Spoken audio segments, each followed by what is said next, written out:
अस्सलाम वालेकुम नाज़रीन, उम्मीद है आप खैरियत से होंगे।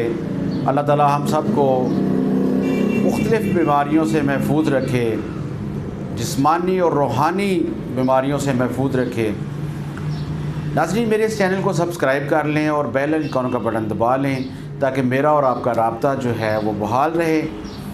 आज की इस वीडियो में हम बात करेंगे दिल की शरियानों का मोटा हो जाना, सख्त हो जाना और उसके अंदर कोलेस्ट्रॉल का जम जाना, जिसको हम प्लाग वगैरह कहते हैं।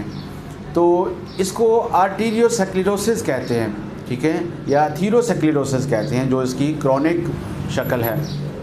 आज इस मर्ज़ के बारे में हम बात करेंगे।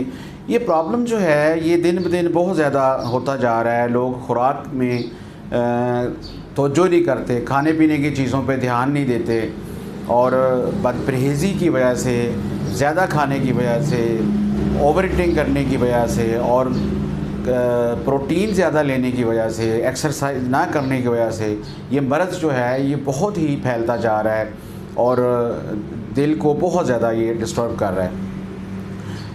तो नाज़रीन, होता ये है कि इस मर्ज़ के दौरान आर्टीरियोस्क्लेरोसिस का जो प्रॉब्लम है, इसके दौरान ये होता है कि दिल की नालियाँ जो हैं, जो शरीयानें हैं, वो तंग हो जाती हैं और वक़्त के साथ साथ वो हार्ड हो जाती हैं, जिसकी वजह से उनके अंदर से जो ब्लड गुज़रता है वो प्रॉपर तरीके से ब्लड सर्कुलेशन नहीं होती, जिसकी वजह से खून जो है वो जिस्म के दूसरे अज़ा को दिल ने जो पंप करके खून पहुंचाना होता है वो प्रॉपर तरीके से नहीं पहुंचता, ठीक है।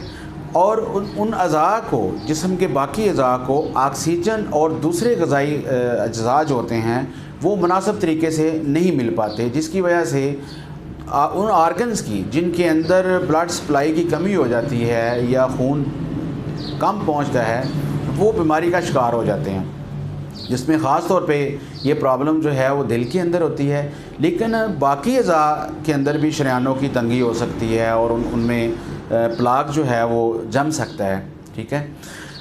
अब हम बात करते हैं एथेरोस्क्लेरोसिस की, जो कि आर्टीरियोस्क्लेरोसिस की क्रॉनिक प्रॉब्लम है। या उसमें ये होता है कि खून की नालियों के अंदर जो है वो पहले तो वो सख्त होती हैं, फिर उनमें थोड़ी सी तंगी भी पैदा हो जाती है और उनके अंदर कोई एक ज़ख़म सा बन जाता है। उसकी तय जहाँ से ज़्यादा ख़राब हो जाती है वहाँ चर्बी के कुछ ज़रात आके या कोलेस्ट्रॉल के ज़रात आके या कुछ दूसरे जो फैटी डिपॉज़िट्स होते हैं वो उस डिफेक्टेड एरिया के अंदर आके जमा होना शुरू हो जाते हैं और एक जगह पे जम के वो प्लाग बना लेते हैं। जैसे दांतों के ऊपर मैल जमती जाती है तो वहाँ प्लाग बन जाता है। इस तरह शरियानों के अंदर कोलेस्ट्रॉल के जमने की वजह से, चिकनाई के जमने की वजह से वो प्लाग बन जाता है और इस तरह शरियान जो है वो ब्लॉकेज का शिकार हो जाती है। और बाज़ का तो ये ब्लॉकेज इतनी ज़्यादा होती है कि वहाँ नेक्रोसिस हो जाता है, यानी ज़ख़म बन के वो नेक्रोसिस की शक्ल इख्तियार कर लेता है। तो नाज़रीन, अब हम बात करते हैं कि इसकी वजूहात क्या होती हैं। तो जहाँ तक आर्टीरियोस्क्लेरोसिस की वजह का तल्लक है, इसकी जो फंडामेंटल काज तो अभी तक मालूम नहीं हो सकी, लेकिन कुछ ऐसी चीज़ें हैं जो इसमें इसकी बुनियादी वजह बनती हैं, जैसे ब्लड प्रेशर का हाई रहना, कोलेस्ट्रॉल का ज़्यादा होना, शुगर का होना, ट्राइग्लिसराइड का ज़्यादा होना, ठीक है। और बाज़ लोगों में इंसुलिन रेजिस्टेंस होती है, वो उनकी बॉडी जो है वो इंसुलिन को कबूल नहीं करती, उसकी वजह से। फिर आंतों की बीमारियां कुछ ऐसी होती हैं, आंतों में मसलन सोजश होना, उसकी वजह से भी ये प्रॉब्लम हो सकता है। गैंठिया का मर्ज़ है, ल्यूपस का मर्ज़ है, फिर चंबल का मर्ज़ है, यानी जल्दी कुछ प्रॉब्लम ऐसे हैं जो इस मर्ज़ की वजह बनते हैं। मोटापा इसकी एक बहुत बड़ी वजह है। तंबाकू नोशी इसकी बहुत बड़ी वजह है, क्योंकि तंबाकू नोशी की वजह से जो है वो, जिसको तंबाकू हार्ट डिजीज़ भी ये कहते हैं, और उसकी वजह से ये प्रॉब्लम हो सकता है कि शरियानें जो हैं वो खुश्क हो जाती हैं, ड्राई हो जाती हैं और कंट्रैक्ट हो जाती हैं, ठीक है, उनका डाया कम हो जाता है और वो हार्ड हो जाती हैं। नाज़रीन, अब हम बात करते हैं अलामात के हवाले से कि आर्टीरियोस्क्लेरोसिस की या शरियानों के सख्त होने की, उनके मोटा हो जाने की और उनके हार्ड हो जाने के बाद जिस्म के अंदर अलामत किस तरह की शो होती हैं। तो नाज़रीन, ये जो प्रॉब्लम है ये एक क्रॉनिक और स्लो प्रोग्रेस करने वाला मर्ज़ है। इसका यानी जिसको ये हार्ट का ये प्रॉब्लम स्टार्ट हो जाता है और मुमकिन है कि ये मर्ज़ जो है वो बचपन से स्टार्ट हुआ हो और शुरू में इसकी कोई ज़्यादा वाज़ेह अलामत ज़ाहिर नहीं होती। इसकी जो अलामत हैं वो डिपेंड करती हैं कि जो शरियानें हैं वो किस हद तक तंग हुई हैं। जितनी कोई शरियान ज़्यादा तंग होगी तो उसकी अलामत भी उतनी ही ज़्यादा होंगी। अगर उसकी शरियान किसी मरीज़ की जो शरियानें हैं वो ज़्यादा तंग नहीं हैं तो उसके अंदर उसकी अलामत भी कम होंगी, ठीक है ना। अलामत यानी मेरे कहने का मकसद ये है कि अलामत की शिद्दत जो है वो मर्ज़ की शिद्दत पे डिपेंड करती है, ठीक है। तो जिस बंदे को ये प्रॉब्लम होगा उसकी छाती में दर्द होगा, बोझ महसूस होगा, एंजाइना पेक्टोरस का उसको प्रॉब्लम हो सकता है, दर्द दिल उसको महसूस होगा, ठीक है ना। अगर वो शरियान या वो शरियानें जो दिमाग की तरफ जाती हैं उनके अंदर तंगी अगर पैदा हो चुकी है, अगर उनके अंदर प्लाग आ चुका हुआ है तो मरीज़ अचानक बेहोश हो सकता है, उसके हाथ पाँव में कमज़ोरी उसको महसूस होती है, उसको बोलने में दुश्वारी महसूस होती है। और बाज़ का ऐसा होता है कि किसी एक आँख की बिनाई जो है वो ख़त्म हो सकती है, एक चेहरे के ऊपर एक साइड का फालज हो सकता है, ठीक है ना, जिसको लकवा वगैरह आप कहते हैं। तो इस तरह की प्रॉब्लम हो सकती हैं। अगर जो लोअर पोर्शन के अंदर उसकी टांगों की तरफ जो शरियानें जाती हैं अगर उनके अंदर ब्लॉकेज है या रुकावट है तो पेरिफेरल आर्टरी डिजीज़ का मर्ज़ हो सकता है, ठीक है ना। आंतों में टांगों के अंदर दर्द महसूस होगा जो ख़ास तौर पे चलने की वजह से होता है। तो ये प्रॉब्लम जो है ये टांगों के अंदर ब्लड सर्कुलेशन ना होने की वजह से होता है या ब्लड सर्कुलेशन कम होने की वजह से होता है या डिफेक्टेड ब्लड सर्कुलेशन की वजह से ये प्रॉब्लम हो सकती है। फिर बंदे का उसको मरीज़ को ब्लड प्रेशर उसका ज़्यादा होगा, उसके गुर्दे ख़राब होना शुरू हो जाएंगे। तो इस तरह की कुछ अलामात जो हैं वो आर्टीरियोस्क्लेरोसिस की वजह से पैदा होती हैं। नाज़रीन, अब हम बात करते हैं कि होम्योपैथी में इसका इलाज कैसे किया जाता है, ठीक है।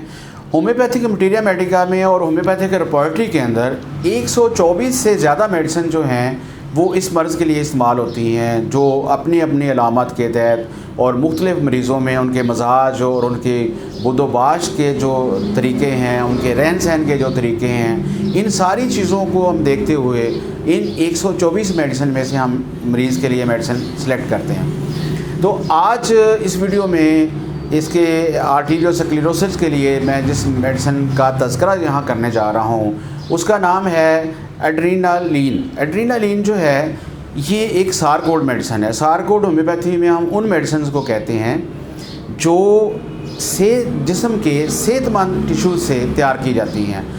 जैसे एड्रेनल हार्मोन जो है उससे ये दवाई तैयार होती है और ये एक एड्रेनल ग्लैंड ये हार्मोन सेक्रेट करता है जो गुर्दे के ऊपर एक छोटा सा अगदूद होता है, उसकी सेक्रेशन को लेके ये दवा तैयार की गई है।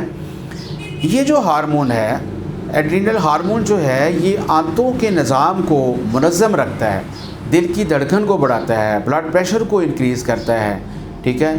खून की नालियों को ये खोलता है, आँखों की पुतली को ये खोलता है और शुगर लेवल को बॉडी के अंदर कंट्रोल करता है। वरीदें जो फूली हुई होती हैं वो वेंस जो फूली हुई होती हैं, कमज़ोर होती हैं, उनमें नक्स होता है, उस पर इसका बहुत ज़्यादा अच्छा असर है।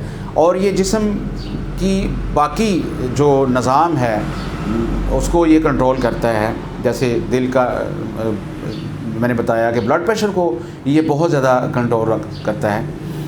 इस दवाई का जो मरीज़ होता है उसको कमज़ोरी बहुत महसूस होती है, ठीक है ना। अब हमने ये चेक करना है कि अगर किसी मरीज़ को आर्टीरियोस्क्लेरोसिस का प्रॉब्लम है और उसकी अलामत जो हैं वो अगर एड्रीनालीन से मिलती हैं, एड्रीनालिनम से मिलती हैं, एपिनेफ्रीन भी इसको कहते हैं इस मेडिसिन को, तो उस मरीज़ के लिए ये दवाई काम करेगी। क्योंकि जिसकी अलामत इसकी मर्ज़ की अलामत अगर मरीज़ की अलामत दवा की अलामत अगर मरीज़ की अलामत से मिलती हैं तो फिर ये मेडिसिन काम करेगी। इसके मरीज़ की जिल्द की रंग जो है वो तांबे की तरह हो जाती है, कमज़ोरी बहुत महसूस होती है। खून की कमी के लिए, अनीमिया के लिए ये मेडिसिन बहुत ही अच्छा काम करती है। और क्लोरोसिस का एक प्रॉब्लम होता है जिसमें मरीज़ की स्किन जो है वो बहुत पीली हो जाती है, पीले खुश्क पत्ते की तरह का मरीज़ का कलर हो जाता है, तो उसके लिए ये बहुत अच्छा काम करती है। फिर अगर दिल की धड़कन ज़्यादा हो और मरीज़ में खून की कमी हो तो ऐसे मरीज़ों के लिए ये मेडिसिन जो है वो बहुत अच्छा काम करती है। फिर ये मेडिसिन जो है ये हीमोस्टेटिक के लिए बहुत ज़्यादा अच्छा काम करती है, यानी खून अगर किसी जगह से आ रहा है, कहीं ये खून जो है वो चाहे लंग से आ रहा है, चाहे वो फेफड़ों से आ रहा है या रहम से आ रहा है, तो ये इस खून को रोकती है। ठीक है, ये हीमोस्टेटिक का काम करती है, यानी खून को जमाती है। ठीक है, ये नालियों को कंट्रैक्ट करती है और इसी वजह से ये हेमरेज के लिए, खून के अखराज के लिए, अखराज खून के लिए एक ज़बरदस्त मेडिसिन है। इसकी इस खूबी के तहत अगर किसी मरीज़ को, कोई मरीज़ जो हीमोफीलिया का मरीज़ है, उसका खून रुकता नहीं है, हल्का सा भी कट लगने के बाद अगर उसकी ब्लीडिंग उसको होना शुरू हो जाती है, तो ये मेडिसिन जो है ये बहुत ही अच्छा काम करती है, उसके खून को जमाने का काम करती है। ठीक है ना, कोएगुलेशन इससे होना शुरू हो जाती है, खून जो है वो जमना शुरू हो जाता है और आखिरकार खून जो है वो रुक जाता है। और ख़ास तौर पे गैस्ट्रोइंटेस्टाइनल ट्रैक्ट के अंदर अगर ब्लीडिंग हो, मिसाल मुंह से लेकर एनस तक, अगर किसी भी हिस्से से, मसलन ये अगर एनस से ब्लड आ रहा है, अगर मुंह से खून आ रहा है, अगर आंतड़ियों से खून आ रहा है या मैदे के अल्सर की वजह से ब्लीडिंग हो रही है, तो ये मेडिसिन जो है उसके लिए बहुत ज़बरदस्त काम करती है। यानी मेन चीज़ हमने ये समझनी है कि ये एक तो कंट्रैक्शन पैदा करती है, नालियों को सुकेड़ती है। ठीक है, और इस तरह ये ब्लीडिंग को रोकती है।